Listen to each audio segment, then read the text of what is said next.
رب العالمین والصلاة والسلام على سید الانبیاء والمرسلین اما بعد فاعوذ باللہ من الشیطان الرجیم بسم اللہ الرحمن الرحیم پڑھیے الصلاة والسلام علیک یا رسول اللہ الصلاة والسلام علیک یا سیدی یا رسول اللہ وعلى آلک واصحابک یا حبیب اللہ وعلی آلک واصحابک یا سیدی یا حبیب اللہ الصلاة والسلام علیک یا نبی اللہ الصلاة والسلام علیک یا سیدی یا نبی اللہ وعلى آلک واصحابک یا نور اللہ وعلی آلک واصحابک یا سیدی یا نور اللہ نویت سنت الاعتکاف۔ جب بھی درس و بیان سننے کی سعادت حاصل ہو تو نہایت توجہ کے ساتھ سننا چاہیے، لاپرواہی کے ساتھ، بے توجہی کے ساتھ قرآن و سنت کی بات سننا یہ مسلمانوں کا شیوہ اور طریقہ نہیں ہے۔ محرم الحرام کا مبارک مہینہ جاری و ساری ہے، حرمت والا مہینہ ہے، اسلامی نئے سال کا آغاز بھی ہے۔ اللہ پاک ہمیں اس نئے سال میں اچھی اچھی نیتیں کر کے اپنی فرما برداری اور اطاعت کرنے کی توفیق عطا فرمائے، اور جو سابقہ سالوں میں گناہ ہوئے، خطائیں ہوئیں، نافرمانیاں ہوئیں، اللہ پاک اپنی بارگاہ میں سچی توبہ کی توفیق عطا فرمائے۔ تو یہ اس نئے سال کا جو آغاز ہے یکم محرم الحرام، اس میں خاص طور پر خلیفہ ثانی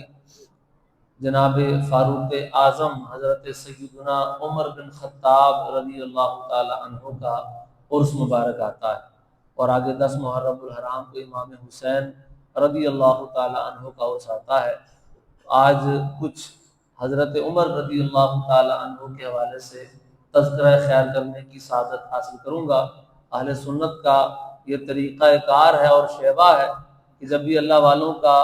ذکر خیر کرنے کا موقع ملتا ہے وہ موقع ضائع نہیں جانے دیتے، اور ان کے ذکر کی برکتیں ہیں، رحمتیں ہیں کہ ان کا تذکرہ کرنے پر دلوں کو سکون ملتا ہے، راحتیں ملتی ہیں، اور اللہ پاک کی خصوصی رحمتیں اور عنایتیں ہوتی ہیں۔ اور اللہ والوں کا ذکر کرنا، صحابہ کرام علیہم رضوان تو اللہ والوں کے بھی سردار ہیں، اللہ والوں کا ذکر کرنا، اولیاء اللہ کا ذکر کرنا، یہ میرے رب کائنات کا طریقہ کار ہے۔ قرآن پاک میں جا بجا اللہ والوں کا رب تعالیٰ نے تذکرہ فرمایا ہے، ان کی شانیں بیان کی ہیں، ان کا ذکر خیر فرمایا ہے، تو یہ سنت خداوندی ہے۔ تو حضرت سیدنا عمر فاروق اعظم رضی اللہ تعالیٰ وہ ہستی ہیں کہ جنہیں اللہ تبارک و تعالیٰ نے جو ابتدا میں حضرات مسلمان ہوئے انہی میں اسلام قبول کرنے کی سعادت عطا فرمائی۔ آپ 40 میں مسلمان تھے، اور اللہ تبارک و تعالیٰ نے آپ کو یہ شان عطا فرمائی کہ نبی پاک علیہ الصلوۃ والسلام نے رب سے آپ کو مانگا ہے، اللہم اعز الاسلام بعمر بن الخطاب خاصتا، دعا کی کہ یا اللہ عمر بن خطاب کو اسلام کی دولت عطا فرما کے اسلام کو عزت عطا فرما دے۔ اور صحابی فرماتے ہیں کہ نبی پاک علیہ السلام کی دعا کا ایسا اثر ظاہر ہوا کہ جب حضرت عمر بن خطاب رضی اللہ تعالیٰ عنہ نے اسلام قبول کیا، تب سے لے کر آپ کی وفات ظاہری تک اسلام بڑھتا ہی چلا گیا، کہیں کوئی کمی نہیں آئی، اسلام کی ترقی اور عزت میں اضافہ ہی ہوتا چلا گیا۔ جب سے آپ نے اسلام قبول کیا تب سے یہ شروعات ہوئی ہے، اور تب سے لے کر آپ کی وفات تک۔ جب آپ کی وفات ہوئی تو نبی پاک علیہ الصلوۃ والسلام کی حدیث ہے کہ جو عمر رضی اللہ تعالیٰ عنہ وہ ہستی ہے کہ ان کی ذات گرامی فتنوں کے درمیان ایک بند دروازہ ہے، جب یہ دروازہ کھول دیا جائے گا، دروازہ یہ ٹوٹ جائے گا، پھر فتنوں کا دور آ جائے گا اور پھر فتنے پھیلنا شروع ہو جائیں گے۔ اور ایسا ہی ہوا کہ آپ کی ذات گرامی جب اس دنیا میں نہیں رہی تو حضرت عثمان غنی رضی اللہ تعالیٰ عنہ کا جو دور مبارک ہے، یا مولا علی کا جو دور ہے، یہ فتنوں سے بھرا ہوا دور ہے۔ طرح طرح کے فتنے نکل آئے تھے، کوئی کہیں سے سر اٹھا رہا تھا، کوئی کسی طرح کی حرکتیں کر رہا تھا، عقیدوں میں خرابیاں آنا شروع ہو گئیں، اور طرح طرح کے معاملات ان ادوار میں پیدا ہونے شروع ہو گئے۔ اور ان فتنوں کا ہی نتیجہ تھا کہ حضرت عثمان غنی رضی اللہ تعالی عنہ کی بھی شہادت ہوئی، پھر مولا کائنات رضی اللہ تعالی عنہ بھی شہید ہوئے۔ تو حضرت عمر رضی اللہ تعالیٰ عنہ وہ ہستی ہے کہ جب تک آپ بحیات حقیقی موجود رہے اللہ تعالیٰ نے اسلام کو ترقیاں ہی عطا فرمائی ہیں، اور ایسی ترقیاں نصیب فرمائی ہیں کہ آپ کو فاروق اعظم کا لقب عطا فرمایا گیا۔ اور پوچھا گیا آپ سے کہ آپ کو فاروق اعظم کا لقب کیوں دیا گیا؟ آپ کہتے ہیں جب میں مسلمان ہوا تو مجھ سے 3 دن پہلے نبی پاک علیہ السلام کے چچا حضرت امیر حمزہ رضی اللہ تعالیٰ عنہ بھی مسلمان ہو گئے تھے۔ میرا ارادہ مسلمان ہونے کا تو پہلے نہیں تھا، ظاہری بات ہے نبی پاک علیہ السلام کے خلاف تھے، یہاں تک کہ نبی پاک علیہ السلام کو قتل تک کرنے کے درپے تھے، لیکن جو نصیبوں میں لکھا ہو، جو شانیں ملی ہوں پھر مل کے ہی رہتی ہیں، اور پھر حضور کی دعا تھی تو اللہ تعالیٰ نے آپ کو اسلام کی دولت عطا فرمائی۔ کہتے ہیں میں بارگاہ مصطفیٰ میں حاضر ہوا، حضور دار ارقم میں موجود تھے، جب میری موجودگی کا جو ہے نا خبر ملی تو بعض صحابہ جو ہے نا وہ خوف زدہ ہوئے کہ حضرت عمر پتہ نہیں کیا کرنے آئے ہیں۔ تو حضرت امیر حمزہ رضی اللہ تعالیٰ عنہ، انہیں بھی اسد اللہ کہا جاتا ہے، تو یہ کہنے لگے آنے تو، اگر خیر کے ارادے سے آیا تو خیر ہے، لیکن اگر شر کے ارادے سے آیا تو یہاں سے زندہ واپس نہیں جائے گا۔ جب کہتے ہیں میں دروازہ کھٹکھٹایا گیا اور اندر میں حاضر خدمت ہوا تو نبی پاک علیہ السلام نے میرے کپڑوں کو کھینچ کے اپنی طرف فرمایا، اے عمر کب تک میری مخالفت کرتے رہو گے؟ بس وہ کلمات تھے، اور اس کے بعد فوراً میری زبان سے کلمہ نکلا، اشہد ان لا الہ الا اللہ وانک رسول اللہ۔ میں کلمہ پڑھ کر دامن مصطفیٰ سے وابستہ ہو گیا۔ اس کے بعد میں نے عرض کی کہ یا رسول اللہ صلی اللہ تعالی علیہ وسلم، کیا ہم حق پر نہیں ہیں؟ تو نبی پاک علیہ السلام نے فرمایا کیوں نہیں، ہم حق پر ہیں۔ اے اللہ کے محبوب علیہ السلام یہ چھپ کر عبادت کیوں ہے؟ ہم اعلانیہ اللہ کی عبادت کریں گے، کس کی جرات ہے جو ہمیں کچھ کہہ سکے؟ فرماتے ہیں وہ دن تھا کہ مسلمانوں کی 2 صفیں بنی ہیں، اور پہلی مرتبہ اعلانیہ مسلمان کعبہ معظمہ میں جا کر اللہ کی عبادت انہوں نے کی ہے، اور شان یہ تھی کہ ایک صف کے آگے حضرت امیر حمزہ رضی اللہ تعالی عنہ موجود تھے، اور دوسری صف کے آگے عمر بن خطاب رضی اللہ تعالیٰ عنہ موجود ہے۔ فرمایا وہ دن گزرا کہ مجھے لقب یہ دے دیا گیا کہ یہ فاروق ہے جو حق اور باطل میں فرق کرنے والا ہے۔ تو فاروق اعظم آپ کو اس وجہ سے کہا جاتا ہے۔ آپ کو اللہ پاک نے بڑی شانیں اور عظمتیں عطا فرمائی ہیں۔ حضور علیہ السلام نے فرمایا زمین پر میرے 2 وزیر ہیں، ایک کا نام ابو بکر ہے اور دوسرے کا نام عمر ہے۔ 2 وزیر اور مشیر ہیں، ایک کا نام ابو بکر ہے اور ایک کا نام عمر ہے، اور وہ ہستیاں ہیں خاص طور پہ حضرت عمر فاروق اعظم رضی اللہ تعالیٰ عنہ کہ آپ کی سیرت میں ایک باقاعدہ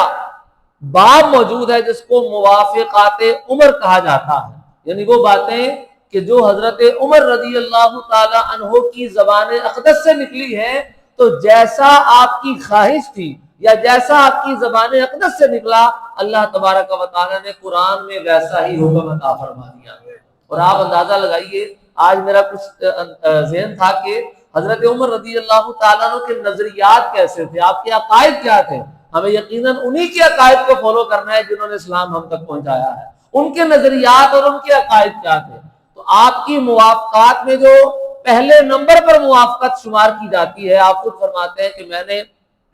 اپنے رب سے وافقت ربی فی 3، میں نے 3 باتوں میں اپنے رب سے موافقت کی۔ 3 باتوں میں میں نے میرے رب نے مجھ سے موافقت فرمائی۔ وہ 3 باتیں کون سی ہیں؟ وہ 3 باتیں، ان میں سے جو پہلی بات تھی وہ تھی کہ میں نے نبی پاک علیہ السلام کی بارگاہ میں عرض کی کہ جو مقام ابراہیم ہے، مقام ابراہیم کون سی جگہ ہے؟ پتھر ہے صرف ایک، لیکن صرف پتھر نہیں ہے۔ بعض لوگوں کے ایسے ہیں نظریات ہم میں سے، اے پتھر ہی تو ہے جی، پتھر کے کول جان دینے ہیں،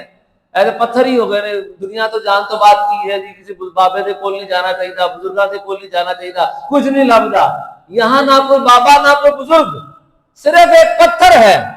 لیکن اس پتھر کو نسبت اللہ کے نبی علیہ السلام سے کہ وہ پتھر ہے جس پر اللہ کے خلیل، اللہ کے نبی حضرت ابراہیم خلیل اللہ علی نبینا علیہ السلام نے کھڑے ہو کر خانہ کعبہ کی تعمیر فرمائی تھی، اور وہ پتھر بھی جانتا ہے کہ مجھ پر اللہ کے نبی کھڑے ہیں، اور جب اللہ کا نبی پتھر پر کھڑا ہوتا ہے تو پتھر ان کے لیے نرم ہو جاتا ہے۔ تو وہ پتھر بھی آپ کی عزت کرنا جانتا ہے۔ تو بدبخت ہے وہ شخص کہ جو انسان ہو کر جس کے سینے میں ایسا دل نہیں ہے جو اللہ کے نبیوں کی قدر نہ کرے، اللہ کے نبیوں کی عزت نہ کرے۔ پتھر بھی جانتا ہے کہ اللہ کے نبی قدر والے ہیں، عزت والے ہیں۔ تو اللہ کے نبی حضرت ابراہیم علیہ السلام اس پتھر پر کھڑے ہوئے، اس پتھر نے آپ کے لیے جو ہے نا وہ پتھر اپنا آپ نرم کر دیا، پتھر نرم پڑ گیا۔ آج بھی اس پتھر پر حضرت ابراہیم علیہ السلام کے دونوں قدموں کے نشانات موجود ہیں، اور وہ پتھر خانہ کعبہ کے ساتھ ہی محفوظ ہے ماشاءاللہ۔ جنہوں نے وہاں حاضری دی ہے سب زیارت کر کے آئے ہوں گے۔ وہ پتھر ہے، پتھر ہے، لیکن عقیدہ اور نظریہ دیکھیے حضرت عمر فاروق اعظم رضی اللہ تعالی عنہ کا کہ یا رسول اللہ صلی اللہ تعالی علیہ وسلم، میری خواہش ہے، میری تمنا ہے کہ جس طرح ہمیں اور دینی احکامات دیے گئے ہیں، کاش ہمارا رب ہمیں یہ بھی حکم دے کہ اس پتھر کے پاس کھڑے ہو کر ہم اللہ کی بارگاہ میں سر بسجود ہو نماز ادا کریں۔ حالانکہ نماز تو رب کی ادا کرنی ہے، تو اس پتھر کے پاس جانے کی کیا ضرورت ہے؟ اس پتھر کی قربت کی کیا ضرورت ہے؟ ان کا نظریہ اور عقیدہ اس سے یہ واضح طور پر سمجھ آتا ہے کہ نماز تو بے شک رب کی پڑھنی ہے، لیکن اگر اس جگہ پر پڑھیں گے کہ جس جگہ کو اللہ والوں سے نسبت ہے، اللہ والوں سے تعلق ہے، تو اللہ تبارک و تعالیٰ کی رحمتیں زیادہ برسنا شروع ہو جائیں۔ اب یہ آپ کی خواہش تھی، تمنا تھی، غلط بھی ہو سکتی تھی۔ جس طرح آج کل لوگوں کے جو نظریات ہیں وہ اس طرح کے نظریات کو غلط ثابت کرتے ہیں کہ اللہ والوں کے قرب میں کچھ نہیں ہوتا، عبادت تو اللہ کی کرنی ہے نا، تو اللہ والوں کے قرب میں جانے کی کیا ضرورت ہے؟ یہ نظریہ حضرت عمر کا ہے، پیش کیا آپ نے، غلط ہو سکتا تھا لیکن غلط ہونے نہیں دیا۔ رب نے اس کی تصدیق میں قرآن کی آیتیں نازل فرما دی، وَاتَّخِذُوا مِن مَّقَامِ إِبْرَاهِيمَ مُصَلًّى، فرمایا کہ ابراہیم علیہ السلام کے کھڑے ہونے کی جگہ کو اپنی جائے نماز بنا لو۔ میری بارگاہ میں اگر سجدہ کرنا ہے تو اس جگہ پر سجدہ کرو جہاں پر میرا خلیل، میرا نبی حضرت ابراہیم علیہ السلام کھڑے ہوئے تھے، وہاں سجدہ کرو، اللہ کی رحمتیں تم پر زیادہ برسیں گی۔ اور احکامات میں بھی ہمیں یہی جلوہ گری نظر آتی ہے کہ جن جن جگہوں کو اللہ والوں سے نسبت ہے، تعلق ہے، اللہ کی بارگاہ میں وہ جگہ عظمت و شان والی ہیں۔ ان الصفا والمروۃ من شعائر اللہ، فرمایا صفا اور مروہ اللہ کی نشانیوں میں سے ایک نشانی ہے۔ صفا اور مروہ اللہ کی نشانیوں میں سے ایک نشانی ہے۔ یہ حضرت عمر رضی اللہ تعالی عنہ کے عقیدے کی مزید تشریح ہو رہی ہے، قرآن میں مزید تشریحات بیان ہو رہی ہیں۔ حالانکہ صفا مروہ چھوٹی چھوٹی پہاڑیاں ہیں، لیکن اللہ نے اپنی نشانیاں کیوں فرمایا؟ صرف ایک ہی وجہ ہے کہ ان پہاڑیوں کو اللہ کی ایک نیک بندی حضرت سیدتنا ہاجرہ رضی اللہ تعالی عنہا کے قدموں سے نسبت ہو گئی ہے۔ آپ اندازہ لگا لیں کہ جن جگہوں کو اللہ والوں کے قدموں سے نسبت ہو جاتی ہے، وہ جگہ اللہ کی بارگاہ میں کتنی قدر و شان والی ہو جاتی ہے۔ تو جہاں پورے کے پورے اللہ کے اولیاء موجود ہوں، اللہ والوں کے مزارات جہاں پر موجود ہوں، وہ جگہ کتنی قدر و شان والی ہوں گی۔ یہ صرف ان جگہوں کی بات ابھی ہو رہی ہے کہ جہاں صرف نسبت ہے، اللہ والے وہاں موجود نہیں ہیں، صرف ان کے قدموں کے نشانات موجود ہیں، صرف ان کی نسبتیں موجود ہیں، تو وہ جگہ بھی اللہ کی بارگاہ میں قدر و شان والی ہیں۔ تو یہ حضرت عمر رضی اللہ تعالیٰ عنہ کے نظریات تھے جن کو نبی پاک علیہ السلام نے بھی قبول فرمایا، اور اللہ تبارک و تعالیٰ نے بھی ان کے صحیح اور درست ہونے پر قرآن میں مہر تصدیق ثبت فرما دی ہے۔ اور الحمدللہ یہی نظریہ ہمارا بھی ہے۔ اہل سنت و جماعت جو مسلمان ہیں، عاشقان رسول ہیں، ان کا بھی یہ عقیدہ اور نظریہ ہے کہ جن جگہوں کو اللہ والوں سے نسبت ہو جاتی ہے، آپ اگر وہاں پر اللہ کی عبادت کریں گے، اللہ کی رحمتیں یہاں پر زیادہ برسیں گی۔ اصحاب کہف کا قصہ بھی ہمیں یہ بتاتا ہے۔ اصحاب کہف کا قصہ قرآن میں 15ویں سپارے میں موجود ہے۔ جب یہ اصحاب جاگے تھے تو ان کی وفات دوبارہ اسی غار میں ہو گئی۔ قرآن کہتا ہے قال الذين غلبوا على امرهم لنتخذن عليهم مسجدا، پہلے اس سے پہلے آیا تھا قالوا بنوا له بنيانا، کہ اب یہ غار والے فوت ہو گئے ہیں، ان کے اوپر عمارت بناؤ۔ عمارت کیوں بنانی ہے؟ تاکہ ان کی یادگیری باقی رکھی جا سکے۔ عمارت بنانا اللہ والوں کے مزارات پر یہ قرآن سے ثابت ہے، ان کی یادگیری رکھنا یہ اصحاب کہف کے حوالے سے قرآن میں ذکر فرمایا گیا۔ اور پھر اللہ پاک فرماتا ہے کہ لوگوں کے مشورے ہوئے، آپس میں اس حوالے سے جھگڑا ہوا کہ کیا کرنا چاہیے، تو جن کی بات غالب آئی انہوں نے یہ کہا کہ لَنَتَّخِذَنَّ عَلَيْهِمْ مَسْجِدًا، اللہ کی قسم ہم ضرور ان کے اوپر ایک مسجد بنائیں گے۔ حالانکہ مسجد میں تو اللہ کی عبادت کرنی ہے، مسجد میں تو اللہ کا ذکر کرنا ہے، لیکن یہ نظریہ سابقہ امتوں سے چلا آ رہا ہے کہ جن جگہوں پر اللہ والے موجود ہوتے ہیں، وہاں مسجد بنائی جائے تو اللہ کی رحمتیں زیادہ برستی ہیں، وہاں پر اگر اللہ کی عبادت کی جائے تو اللہ کی رحمتیں زیادہ برستی ہیں۔ اللہ نے یہ نظریہ قرآن میں بیان فرمایا، رد نہیں فرمایا، یہ نہیں فرمایا یہ شرک انہوں نے کیا یا غلط کیا، ایسا کچھ بھی تذکرہ نہیں کیا، بلکہ اس نظریے کی توثیق فرمائی، اور آج یہی نظریہ چلا آ رہا ہے۔ سب سے بڑا مزار جو مدینہ پاک میں موجود ہے، نبی پاک علیہ الصلوۃ والسلام کا روضہ اطہر، روضہ اطہر بالکل مسجد کے اندر موجود ہے، دائیں بائیں ارد گرد مسجد ہے، اور نبی پاک علیہ السلام کا روضہ اطہر بالکل مسجد کے اندر موجود ہے، اور یہی طریقہ اور وتیرہ دیگر آپ دنیا میں چکر لگا لیں، اگرچہ میرا بھی جانا نہیں ہوا ہر جگہ پہ، لیکن سوشل میڈیا کا دور ہے، آپ کو دیکھیں ہر جگہ کی ویڈیوز مل جائیں گی، تصویریں مل جائیں گی، ان کی کلپ آپ کو مل جائیں گے۔ دنیا میں جتنے بھی مزارات ہیں کم و بیش تقریباً ہر جگہ ایسا ہے کہ مزارات کے ساتھ مسلمانوں نے مسجدیں بنائی ہیں کہ یہاں پر اللہ کی عبادت کریں گے، بزرگوں کے قرب میں اللہ پاک کی طرف سے رحمتیں زیادہ برسیں گی، اور یہ قرآنی طریقہ ہے، اور یہ طریقہ حضرت عمر رضی اللہ تعالیٰ عنہ کے نظریے سے ہمیں مل رہا ہے۔ تو آپ کا نظریہ اور عقیدہ یہ تھا، اور آپ کے نظریات دیکھیں، ایک اور بڑا خوبصورت نظریہ، حضرت عمر رضی اللہ تعالیٰ عنہ کسی لشکر میں نبی پاک علیہ الصلوۃ والسلام کی معیت میں ہیں، حضرت سیدنا عبد الرحمن بن ابی عمرہ انصاری رضی اللہ تعالیٰ عنہ ان سے روایت ہے، کہتے ہیں مجھے میرے والد نے بتایا، ایک دفعہ ہم نبی پاک علیہ الصلوۃ والسلام کے ساتھ کسی غزوہ کے لیے جا رہے تھے، تو راستے میں زاد راہ ختم ہو گیا۔ مسند امام احمد بن حنبل کی حدیث پاک ہے اور مستند روایت ہے، کہتے ہیں راستے میں زاد راہ ختم ہو گیا۔ اب لوگوں نے نبی پاک علیہ السلام کی بارگاہ میں عرض کی کہ یا رسول اللہ صلی اللہ تعالی علیہ وسلم، کھانے پینے کا سامان ختم ہو گیا ہے، تو کیا ہم اپنی سواریاں نہ ذبح کر لیں؟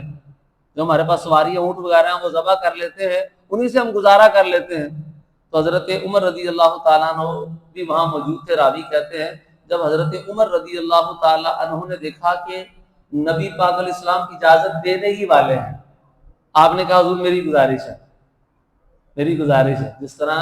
آپ کی گزارشات رب بھی قبول فرماتا ہے نا، تو کتنے ہی مواقع ایسے ہیں آپ نے گزارش کی اور اللہ کے رسول نے اس گزارش کو قبول فرمایا۔ یہ بھی ایسا ہی موقع تھا، آپ نے کی حضور ابھی اجازت نہ دے، میری ایک گزارش ہے، گزارش یہ ہے کہ اگر ہم یہ اپنا ذات راہ اس اپنی سواریوں سے پورا کر لیں گے تو جب دشمن کے مقابلے میں جائیں گے تو بھوک تو پھر لگ جائے گی، تو بھوکے بھی ہوں گے اور سواریاں بھی نہیں ہوں گی۔ اچھا اب حل بھی دیا، اگر آپ نے کسی کو کسی کام سے روکنا ہے کہ یہ کام نہیں صحیح، تو ساتھ میں پھر اس کا حل بھی دینا چاہیے۔ آپ نے فوراً حل بھی دیا، حضور آپ کے ہوتے ہوئے ہمیں سواریاں ذبح کرنے کی ضرورت کیا ہے، آپ ایسا کریں نا، حدیث کے الفاظ یہ ہیں ان رأیت یا رسول اللہ صلی اللہ تعالی علیہ وسلم ان تدعو لنا ببقایا ازواجهم فتجمعها ثم تدعو الله فيها بالبركة فإن الله تعالى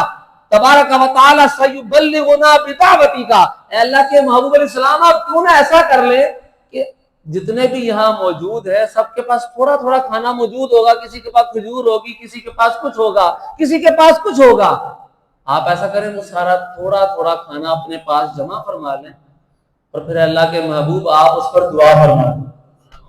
آپ اندازہ لگائیں ان کا عقیدہ اور نظریہ کیا ہے، ان کا عقیدہ اور نظریہ کیا، انہوں نے یہ برکتیں دیکھی تھی نا کہ میرے آقا اگر کسی پانی پر پھونک مارتے ہیں اس پانی میں برکتیں رحمتیں برس جاتی ہیں، کسی کھانے پر پھونک مارتے ہیں وہ ختم ہونے کا نام ہی نہیں لیتا، اس میں برکتیں آ جاتی ہے۔ عرض کرتے ہیں یا رسول اللہ صلی اللہ تعالی علیہ وسلم، تھوڑا تھوڑا کھانا سب کے پاس ہوگا ہی، وہ سارا اکٹھا کر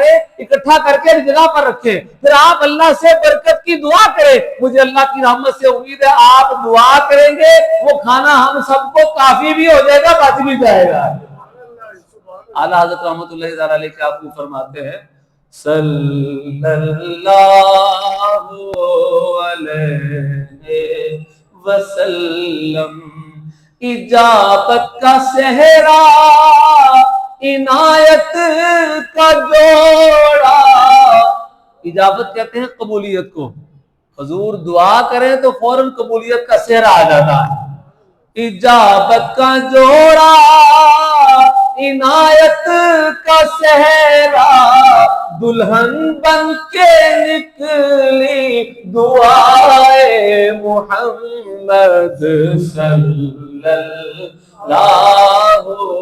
علیہ وسلم، صلی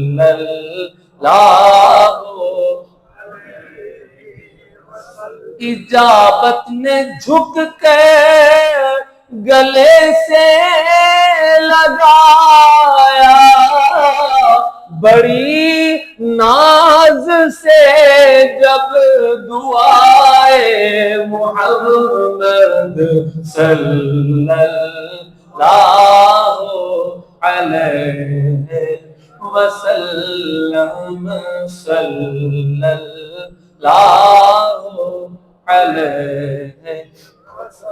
اچھا، اب اللہ کے محبوب علیہ السلام نے یہ نہیں فرمایا عمر یہ کیا بات کر رہے ہو،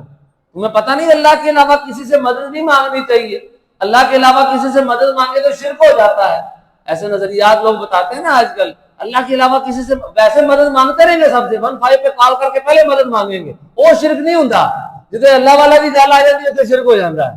تو یہ نظریہ نبی پاک علیہ السلام اور آپ کے صحابہ سے ثابت نہیں ہے۔ حضور نے ان کو یہ نہیں فرمایا بھائی اللہ سے مانگو، میرے پاس کائے کو آتے ہو؟ تم نے قرآن کی آیت نہیں پڑھی ادعونی استجب لکم، مجھ سے دعا مانگو میں دعا قبول کرتا ہوں،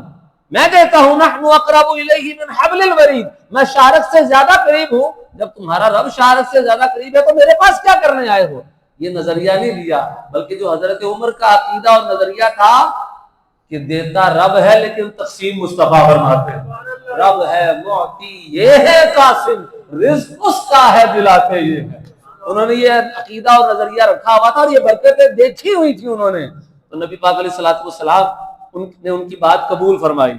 یہ بھی موافقت ہے آپ کی، اللہ رسول سے کہ مشورہ دیا، اللہ کے محبوب نے قبول فرمایا، کھانا لایا گیا، اکٹھا کیا گیا، نبی پاک علیہ الصلوۃ والسلام نے دعائے برکت فرمائی۔ فجامعها رسول اللہ صلی اللہ علیہ وسلم ثم قام فدعا ما شاء اللہ ان يدعوا، نبی پاک علیہ السلام نے وہ کھانا جمع فرمایا، پھر کھانے پر کھڑے ہوئے اور کھانے پر کھڑے ہو کر جو چاہا دعا مانگی۔ بعض کا ختم شریف میں کھانا چھانا آتا ہے نا تو دعا مانگتے ہیں، کئی لوگ اتنے بھی کہتے ہیں کتنے لکھیا ہے، اتنے لکھیا ہے، مسند امام احمد بن حنبل میں لکھا ہوا ہے، اور بہت ساری حدیثیں، یہ تو میں ایک روایت سنا رہا ہوں، کتنی ہی حدیثیں ایسی ہیں، کھجوریں حضور کی بارگاہ میں لائی گئی، حضور نے ان پر کھڑے ہو کر کچھ پڑھا، قرآن پڑھا، دعا کی اور اس میں اللہ تعالیٰ نے برکت عطا فرما دی۔ تو ختم کا بھی کنسپٹ اسی طرح کا ہوتا ہے، وہ کھانا اس لیے رکھا جاتا ہے کہ تاکہ اس پر قرآن پڑھا جا رہا ہے، قرآن پڑھنے کی برکت سے اللہ کھانے میں بھی برکت عطا فرما دے گا۔ تو یہ سنت مصطفیٰ ہے، آپ نے اس کھانے پر دعا کی، اس کے بعد کیا ہوا؟ وہی ہوا جو حضرت عمر کا نظریہ تھا۔ آپ فرماتے ہیں کہ کھانا پڑا ہوا ہے اور سارے لشکر والے اپنے اپنے برتن لے جا رہے ہیں، بھر کے لیتے چلے جا رہے ہیں۔ فما باقیہ فی الجیش وعاء الا ملأہ وبقی مثلہ، فرمایا سارے لشکر والوں نے اپنے برتن بھر لیے، لیکن حضور کی بارگاہ میں جو کھانا موجود تھا وہ ایسا ہی لگ رہا تھا جیسے پہلے موجود تھا، اس میں کوئی کمی ہی نہیں آئی تھی۔ نبی پاک علیہ الصلوۃ والسلام نے جب یہ نظارہ دیکھا نا تو حدیث کے الفاظ ہیں، حضور اتنا مسکرائے کہ آپ کی داڑھی نظر آنا شروع ہو گئی کہ میرے عمر نے مشورہ دیا اور میری دعا پر اتنا اس کو اطمینان اور یقین ہے، اور ہوا بھی، اللہ نے بھی ایسا پھر کر دکھایا کہ میں نے دعا کی تو اتنی برکت ہوئی ہے کہ سارے کھانا لے کے چلے گئے ہیں اور کھانا سامنے اتنا ہی پڑا ہے جتنا شروع میں موجود تھا۔ تو نبی پاک علیہ الصلوۃ والسلام بڑا مسکرائے اور آپ نے پھر ارشاد فرمایا اشہد ان لا الہ الا اللہ وانی رسول اللہ لا یلقى اللہ عبد مؤمن بہما الا حجبت عنہ النار یوم القیامہ، فرمایا گواہ ہو جاؤ اللہ کے سوا کوئی معبود نہیں، میں گواہی دیتا ہوں اور اس بات کی بھی گواہی دیتا ہوں کہ میں اللہ کا رسول ہوں، جو شہادتین کی گواہی دے دے گا، ان شہادتین کی گواہی دینے کی برکت سے اللہ ہر مومن کو جہنم کی آگ سے دور فرما دے گا۔ پھر حضور نے اپنی شان و عظمت بیان فرمائی کہ میں اللہ کا رسول ہوں تو اللہ نے مجھے یہ شان عطا فرمائی ہے۔ اللہ اپنے بندوں کو، اپنے خاص بندوں کو قدرتیں، طاقتیں عطا فرماتا ہے۔ سیدی اعلیٰ حضرت رحمۃ اللہ تعالیٰ علیہ کا قلم تو پھر ہر ایسے موقع پر چلتا ہے، آپ فرماتے ہیں عرش حق ہے مسند رفعت رسول اللہ کی، دیکھنی ہے حشر میں عزت رسول اللہ کی، سورج الٹے پاؤں پلٹے چاند اشارے سے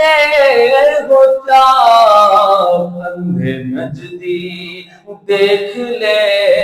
قدرت رسول اللہ کی، اندھے نجدی دیکھ لے قدرت رسول اللہ کی۔ آخری نظریہ مختصر انداز میں بیان کر کے اجازت چاہوں گا۔ حضرت عمر رضی اللہ تعالیٰ عنہ کا نظریہ یہ بھی تھا کہ اللہ کی بارگاہ میں وسیلہ پیش کرنا ہے، آپ اس کے قائل تھے، اور بخاری کے الفاظ یہ ہیں، سیدنا انس بن مالک رضی اللہ تعالیٰ عنہ راوی ہیں، صحیح سند کے ساتھ حدیث ہے، آپ کا مبارک دور اس میں کئی دفعہ قحط سالی کا معاملہ ہوا، تو بخاری کے الفاظ یہ ہیں کہ جب کبھی بھی قحط سالی ہوتی تھی، جب کبھی بھی ہوتی تھی، حضرت عمر رضی اللہ تعالی عنہ حضرت عباس یہ حیات تھے، حضور کے چچا، ان کو اپنے ساتھ لیتے تھے، ان کو سامنے رکھتے تھے، سامنے بٹھاتے تھے، اللہ کی بارگاہ میں دعا کرتے تھے ان کے وسیلے سے، اور دعا بھی کیا کرتے تھے، دعا کے الفاظ باقاعدہ لکھے ہوئے ہیں بخاری میں، اللہم انا کنا نتوسل الیک بنبینا صلی اللہ علیہ وسلم فتسقینا وانا نتوسل الیک بعم نبینا فسقنا، فرمایا کہ دعا کیا کرتے تھے، یا اللہ جب تیرے محبوب حیات تھے ہم ان کا وسیلہ تیری بارگاہ میں پیش کر، بارش کے لیے دعا کیا کرتے تھے تو بارش برسا دیتا تھا۔ یہ نظریہ دیکھیں، ان کا وسیلہ دے کر دعا کرتے تھے تو بارش برساتا تھا، اب ہم تیرے نبی کے چچا کا وسیلہ دے کر تیری بارگاہ میں دعا کرتے ہیں، یا اللہ ان کے وسیلے سے بارش عطا فرما۔ حضرت انس فرماتے ہیں جب بھی اس طرح دعا کرتے تھے اللہ بارش برسا دیتا تھا۔ یہ عقیدہ اور نظریہ تھا حضرت عمر رضی اللہ تعالیٰ عنہ کا، اور یہ قرآنی نظریہ ہے۔ قرآن کہتا ہے یا ایھا الذین آمنوا اتقوا اللہ وابتغوا الیہ الوسیلہ، اللہ سے ڈرو اے ایمان والو اور اللہ کی بارگاہ میں وسیلہ تلاش کرو۔ تو اللہ والوں کا وسیلہ پیش کرنا، اللہ والوں کی بارگاہ میں حاضر ہونا، ان کی نسبت والی جگہوں پر عبادت کرنا، وہاں پر اللہ سے مانگنا، یہ سب حضرت عمر کے نظریات ہیں اور یہ قرآنی نظریات ہیں۔ اگر یہی نظریات غلط ہیں تو پھر کون سا نظریہ صحیح ہو سکتا ہے؟ تو یہ الحمدللہ مسلمانوں کے وہ نظریات ہیں جو صحابہ سے اب تک چلے آ رہے ہیں، لیکن بعض لوگ ان نظریات کا پتہ نہیں کیوں رد کرنے کی کوشش کرتے ہیں، شاید اللہ والوں سے بغض ہے یا کیا معاملہ ہے، کبھی اللہ کے نام کا سہارا لیتے ہیں، کبھی شرک کا سہارا لیتے ہیں، نہ یہ شرک ہے نہ کوئی بدعت ہے، یہ بالکل وہ نظریہ ہے جو قرآنی نظریہ ہے اور صحابہ کرام علیہم رضوان کا طریقہ اور وتیرہ رہا ہے۔ اللہ پاک ہمیں ان نظریات کا عامل بنائے، آمین بجاہ نبی الامین صلی اللہ